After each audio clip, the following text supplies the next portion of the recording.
Hello everyone, welcome to Saroj Mishra YouTube channel में। YouTube channel पर आप सभी का बहुत बहुत स्वागत है। सैनिक स्कूल से अलग अलग जगह से वैकेंसीज लगातार आ रही हैं। ऐसे तो साल भर वैकेंसीज आती रहती हैं। तो नई वैकेंसी नोटिफिकेशन रिलीज हुई है, बट इसमें सैलरी काफ़ी अच्छी ऑफर करे। इतनी सैलरी 76,000 पर मंथ सैलरी के साथ में वो आपको free residence and free food की फैसिलिटी भी अवेलेबल कराते हैं। ये सैनिक स्कूल जो है वो मिनिस्ट्री ऑफ डिफेंस, रक्षा मंत्रालय, भारत सरकार के अंतर्गत रन किया जाता है। तो कई जगह पे तो सैलरी बहुत अच्छी वाकई में देते हैं, और घर तो फ्री ही देते हैं। अब अगर आप बैचलर हैं तो वैसे जैसा भी आप चाहें, या विद फैमिली रहना चाहें। और जो फूड की फैसिलिटी होती है, मील्स की फैसिलिटी होती है, टी कॉफी स्नैक्स मील सब फ्री रहता है जो स्टाफ मेंबर होते हैं उनके लिए। और जो रेसिडेंस की फैसिलिटी है ना, वो आप विद फैमिली बिल्कुल रह सकते हैं। तो सैलरी के साथ में घर फ्री है, मील्स फ्री हैं, और ऑल ओवर इंडिया से कहीं से भी अप्लाई कर सकते हैं। ऐसा नहीं है, देखिए सिलेक्शन थोड़ी टफ रहती है सभी जगह पे, क्योंकि आपको लगता है कि आप अप्लाई कर रहे हो, बट ऐसा होता है कि एक एक सीट पे जो है ना, एक एक सीट पे 100 कैंडिडेट अप्लाई कर रहे होते हैं। तो इसलिए सिलेक्शन जरा टफ होता है। सिलेक्शन नहीं होती है तो ऐसा लगता है कि पैसे वेस्ट हो गए। ऑफ कोर्स दुख होता है क्योंकि आपने पैसे लगाए, वेस्ट हो गए। तो ऐसा लगता है कि पता नहीं किनको सिलेक्ट कर लेते हैं। बट ठीक है, आपको लगता है कि आपका सब्जेक्ट है, आपका पोस्ट है, तो कुछ ट्यूशन्स वगैरह लेके आप ऐसे फीस कलेक्शन कर सकते हैं, जो कि आपको बाद में पेमेंट करने के लिए आसानी हो। एटलीस्ट सैनिक स्कूल एक ऐसी जगह है जहाँ पे आप जरूर अप्लाई करें। बाकी जगह पे फीस है तो आप मत अप्लाई करिए, मैं कभी भी रिकमेंड नहीं करती, बट सैनिक स्कूल में आप अप्लाई कर सकते हैं। बिल्कुल जेन्युइन है यहाँ की वैकेंसीज। चलिए आगे देखते हैं डिटेल्स। तो जैसे मैंने आपको बताया, 76,000 per month fix salary, plus school will provide accommodation and food. तो ये इन्होंने लिख ही दिया, मेंशन कर ही दिया। चलिए अब देख लेते हैं कि नोटिफिकेशन में क्या क्या वैकेंसीज हैं, कैसे अप्लाई करना है, लास्ट डेट क्या है, पोस्ट क्या है, क्वालिफिकेशन क्या है, ये सारी चीजें। सबसे पहले पोस्ट ग्रेजुएट टीचर कंप्यूटर की वैकेंसी आई हुई है, जिसमें कि एमएससी कंप्यूटर साइंस आईटी वाले, एमसीए वाले अप्लाई कर सकते हैं, या फिर ME MTech computer science IT वाले भी अप्लाई कर सकते हैं। एक 50% का कंडीशन है, 50% या अधिक अंक जरूर होने चाहिए, बीएड होना चाहिए। इंटीग्रेटेड अगर बीएड एमएड किया, नॉर्मल बीएड नहीं किया है, अगर इंटीग्रेटेड 3 इयर्स वाला बीएड एमएड किया, वो भी अप्लाई कर सकते हैं 50% या अबव मार्क्स के साथ। 4 साल वाला अगर इंटीग्रेटेड डिग्री लिया है 50% या अबव मार्क्स के साथ, वो भी अप्लाई कर सकते हैं। जो भी चीजें डिजायरेबल में लिखी वो जरूरी नहीं होती है। डिजायरेबल मतलब ठीक है, आपके पास है तो बहुत अच्छा है, नहीं है तो कोई प्रॉब्लम नहीं है। ऑफ कोर्स जिनके पास एक्सपीरियंस है उनको वेटेज देंगे, क्योंकि सैलरी देना है, घर देना है, फ्री मील्स देना है, तो ऑफ कोर्स जिनके पास एक्सपीरियंस है उनको ही। लेकिन जरूरी नहीं होता है कि एक्सपीरियंस कैंडिडेट जो जॉब लोकेशन से कंफर्टेबल हो, तो हो सकता है ना भी अप्लाई करे, तो आपकी चांस बनती है। वैसे में कैटेगरी हमेशा चेक करना है। कंप्यूटर साइंस की जो वैकेंसी है वो यूआर लिखा है, तो यूआर में जब भी यूआर लिखा है तो मतलब उसमें किसी भी कैटेगरी से, किसी भी स्टेट से कैंडिडेट अप्लाई कर सकते हैं। किसी भी स्टेट, किसी भी यूनियन टेरिटरी और किसी भी कैटेगरी के, अगर आप एसटी कैंडिडेट है, एससी, ओबीसी, ईडब्ल्यूएस, पीडब्ल्यूडी, सभी इसमें यूआर की सीट पे अप्लाई कर सकते हैं। तो अप्लाई करते समय हमेशा जो है ना, कैटेगरी चेक करना चाहिए कि कैटेगरी ओपन कैटेगरी है या नहीं है। टीजीटी साइंस के लिए 1 अनरिजर्व है, तो फिर सेम रहेगा कि अनरिजर्व कैटेगरी पे किसी भी कैटेगरी के कैंडिडेट, चाहे वो जनरल हो, ओबीसी, एसटी, एससी, सभी अप्लाई कर सकते हैं। और 1 seat is reserve for OBC candidate. अगर ओबीसी कैंडिडेट के लिए रिजर्व है तो उसमें सिर्फ और सिर्फ ओबीसी कैंडिडेट अप्लाई करेंगे। इसमें ग्रेजुएशन होना चाहिए साइंस में, फिजिक्स या केमिस्ट्री, या फिर दोनों आपने पढ़ा हो सब्जेक्ट। बीएड होना चाहिए 50% या अब मार्क्स के साथ। सीटेड पेपर 2 होना चाहिए, और आपको इंग्लिश में, मीडियम ऑफ इंस्ट्रक्शन इंग्लिश में पढ़ाना होगा। तो टीजीटी के लिए 66,000, 66,000 रुपए, प्लस एकोमोडेशन एंड जो मेस फैसिलिटी वो फ्री ऑफ कॉस्ट अवेलेबल कराई जाएगी। तो टीजीटी साइंस के लिए हो गया। टीजीटी कंप्यूटर साइंस के लिए बीसीए का ऑप्शन दिया हुआ 50% या फिर ग्रेजुएशन आपने बीएससी या जो भी ग्रेजुएशन आपने कंप्यूटर साइंस या आईटी से किया 50% या मार्क्स। बीटेक कंप्यूटर साइंस या आईटी से किया 50% या मार्क्स। सीटेड पेपर 2 है।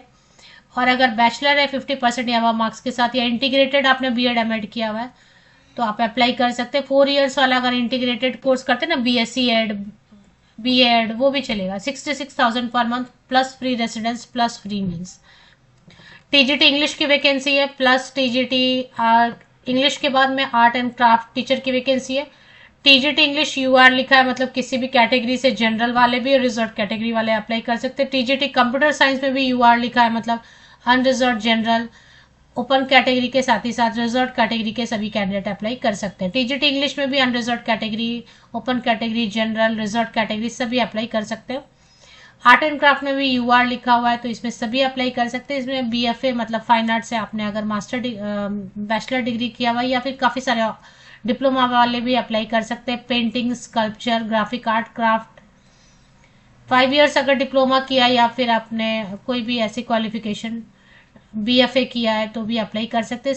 या फिर बीएड भी, अगर आपने किसी भी सब्जेक्ट से ग्रेजुएशन करने के बाद बीएड आपने फाइन आर्ट में किया तब भी अप्लाई कर सकते हैं। इसमें सैलरी थोड़ी कम है, फिर भी ठीक है, 36,000 plus free residence plus free meals. Music teacher के लिए 1 सीट है अनरिजर्व, मतलब इसमें भी कोई भी अप्लाई कर सकते, किसी भी कैटेगरी से अप्लाई कर सकते, कोई प्रॉब्लम नहीं है। ग्रेजुएशन होना चाहिए म्यूजिक में, या फिर एंड नंबर 2 हायर सेकेंडरी या सीनियर सेकेंडरी होना with degree of diploma in music. 36,000 plus free residence plus free meals होना होगा यहाँ पे भी। इसके बाद वार्ड वाइज के लिए 4 वैकेंसी, जिसमें 2 अनरिजर्व कैटेगरी के लिए, 1 ओबीसी एंड 1 एससी कैंडिडेट के लिए। 10th पास कैंडिडेट अप्लाई बिल्कुल कर सकते हैं। थोड़ा सा आपको जो है ना इंग्लिश हिंदी आपको बोलना आना चाहिए। 19,000 per month plus free residence free meals. तो ये नोटिफिकेशन रिलीज हुई है एम्प्लॉयमेंट न्यूज, रोजगार समाचार एम्प्लॉयमेंट न्यूज में लेटेस्ट जो है।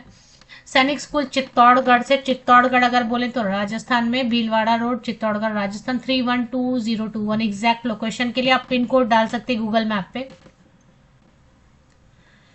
अगर सैलरी फिक्स लिखी है, चाहे वो 80,000 90,000 ही लिख दें, अगर फिक्स सैलरी लिखी है मतलब कि वो कॉन्ट्रैक्ट की वैकेंसी है, 1 एकेडमिक ईयर के लिए रखेंगे, उसके बाद उनको मन करेगा तो वो 2nd year 3rd year continue कर सकते, नहीं तो 1 ईयर के बाद में। तो ठीक है ना, इतनी सैलरी आपने अगर 76,000 के हिसाब से इंटू 12 भी कर दो आप, तो आपने अच्छी खासी सैलरी अर्न कर ली। जो कि आप नॉर्मल प्राइवेट स्कूल में जाओगे तो 20,000 या 25,000 मैक्सिमम आपको 30,000 देते हैं। यहाँ पे आपको 76,000 पर मंथ के हिसाब से दे दिया, जिसमें आपको कुछ भी खर्च नहीं होना है, क्योंकि आपको पूरा मील्स फ्री दे दिया, आपको घर रहने का फ्री दे दिया। तो ये कंप्लीट सेविंग कर लेते हैं आप, है ना, इतना अमाउंट आप सेव कर लेते हैं। तो इसके बाद आराम कर सकते हैं आप, 1-2 साल के लिए जॉब सर्च कर सकते हैं या किसी कंपटीशन की तैयारी कर सकते हैं। तो ठीक है, अप्लाई करने के लिए जो फीस पेमेंट यहाँ पे करनी पड़ती है ये जेन्युइन है, ये स्कूल जो है ना जेन्युइन है। मैं आर्मी पब्लिक स्कूल के बारे में ऐसा नहीं बोलती क्योंकि वो मुझे जेन्युइन लगता ही नहीं है। हाँ, ज्वाइन करने के बाद वो स्कूल अच्छा है, बट उनका कुछ भी सिलेक्शन प्रोसेस वगैरह सही नहीं लगता है मुझे। सेम वैसे ही जो है आर्मी पब्लिक स्कूल के बाद और भी कुछ स्कूल्स है जिनका मुझे जेन्युइन नहीं लगता है, बट सैनिक स्कूल कंप्लीटली जेन्युइन लगता है मुझे। इन्होंने लिखा कॉन्ट्रैक्ट है तो कॉन्ट्रैक्ट है, इन्होंने लिख दिया इतनी सैलरी देंगे तो इतना ही देंगे, इससे ना कम देंगे ना ज्यादा देंगे, तो ठीक है। इसकी जो बाकी डिटेल्स है वो आप चेक कर लीजिए, मैंने आपको पोस्ट बता दिया। अभी इसमें अप्लाई कैसे करना है, क्वालिफिकेशन लगभग मैंने सबका कवर किया, अगर 1-2 मैंने मिस कर दिया तो आप एक बार रीड कर लीजिए। इसके लिए ये जो है ना सैनिक स्कूल एप्लीकेशन फॉर्म है, इसमें पासपोर्ट साइज फोटोग्राफ आप ये सब चीज़ें। एज जो कैलकुलेशन है 1 जनवरी 2026 को कट ऑफ डेट लेके आप एज की कैलकुलेशन करेंगे। Passport size photograph, latest photograph आप पेस्ट करेंगे और इसके बाद सारी डिटेल्स आप यहाँ पे पेस्ट करेंगे, सिग्नेचर करेंगे। इसके साथ में 10th 12th graduation, post graduation, passing certificate, marksheet, CTET, BEd, experience अगर लेटर है तो एक्सपीरियंस लेटर, ये सब चीजें यहाँ पे देखिए, यहाँ पे लिस्ट दिया हुआ पेज नंबर 4 पे। Procedure to apply for the post, format of application form is placed at enclosure. The candidate is required to print the form A4 size paper, A4 size पे प्रिंट कर लीजिए, उसको fill कीजिए pen से, black pen से mostly, block letter capital letter में भरना है आपको पूरा। फिर यहाँ पे सेल्फ अटेस्ट करना है सभी फोटो कॉपीज को, बर्थ सर्टिफिकेट है, आधार कार्ड है, डिस्चार्ज बुक है, कास्ट सर्टिफिकेट है, मैरिज सर्टिफिकेट है, क्लास 10 12 ग्रेजुएशन, पोस्ट ग्रेजुएशन सबका आपको पासिंग सर्टिफिकेट, मार्कशीट जो है ना सबको अटैच करना है। 500 रुपीज का आपको एक डिमांड ड्राफ्ट बनाना है जनरल ओबीसी कैंडिडेट के लिए। SC/ST कैंडिडेट के लिए 250 रुपीज का एक डिमांड ड्राफ्ट बनाना है। सैनिक स्कूल चित्तौड़गढ़, पेबरलेट चित्तौड़गढ़ के इससे, और ये सब अटैच करके आपको जो है ना ये इस तरीके से आपको duly filled application form complete in all respect along with all requisite documents as mentioned above are, ये फॉलोइंग ये जो है ना ऐसा आपको एनवेलप के ऊपर भी लिखना है। Application for the post of, ये एड्रेस लिखना है, कैंडिडेट का नाम, कैंडिडेट का मोबाइल नंबर, ये सब लिख के आपको भेज देना है। 7 February 2026 is the last date to receive the application. अभी आपको एज क्राइटेरिया जो है ना, पोस्ट ग्रेजुएट टीचर के तो एक ही वैकेंसी है ना, पोस्ट ग्रेजुएट टीचर के लिए एज क्राइटेरिया रहती है 21 to 40 years. 20 cut off date क्या लेना वो मैंने वीडियो में बताया, एक बार वीडियो को ध्यान से सुन लीजिए। टीजीटी के लिए जो एज लिमिट है वो 21 टू 35 ईयर्स, 21 से 35 साल तक के कैंडिडेट जो है वो अप्लाई टीजीटी के सभी पोस्ट के लिए कर सकते हैं। आर्ट एंड क्राफ्ट टीचर के लिए 21 टू 40 ईयर्स रखा गया, 21 से 40 साल तक के कैंडिडेट। म्यूजिक टीचर के लिए 21 से 40 वर्ष आयु सीमा रखी गई है। वार्ड वाइज के लिए 18 से 40, 18 टू 40 ईयर्स। इसमें जो है ना एप्लीकेशन कैसे करनी है आपको मैं बता देती हूँ। सैनिक स्कूल चित्तौड़गढ़ वेबसाइट आपको गूगल पे एक बार टाइप करना है, राजस्थान में सैनिक स्कूल चित्तौड़गढ़ वेबसाइट आप गूगल पे टाइप करते हैं तो sschittaugarh.edu.in इस पे जो है ना आप चले आते हैं। इस पे आप एक बार क्लिक कर लेते हैं तो सैनिक स्कूल चित्तौड़गढ़ की ऑफिशियल वेबसाइट ओपन हो जाती है। यहाँ पे जैसे ओपन हो जाती है नोटिफिकेशन या फिर करियर सेक्शन आपको लोकेट करना है। यहाँ पे वैसे तो मुझे दिखाई दे रहा है, स्क्रॉल भी हो रहा है, एडवर्टीजमेंट फॉर रिक्रूटमेंट ऑफ, ये देख रहे हैं स्क्रॉल हो रहा है ना, ये वाला भी डाउनलोड करेंगे तो आई थिंक इसी में एडवर्टीजमेंट और विज्ञापन दोनों आपको मिल जाएगा। एक बार डिटेल्स चेक कर लीजिए, कैटेगरी चेक कर लीजिए और उसके बाद एप्लीकेशन अगर आप करना चाहते हैं तो किसी भी स्टेट से एप्लीकेशन कर सकते हैं।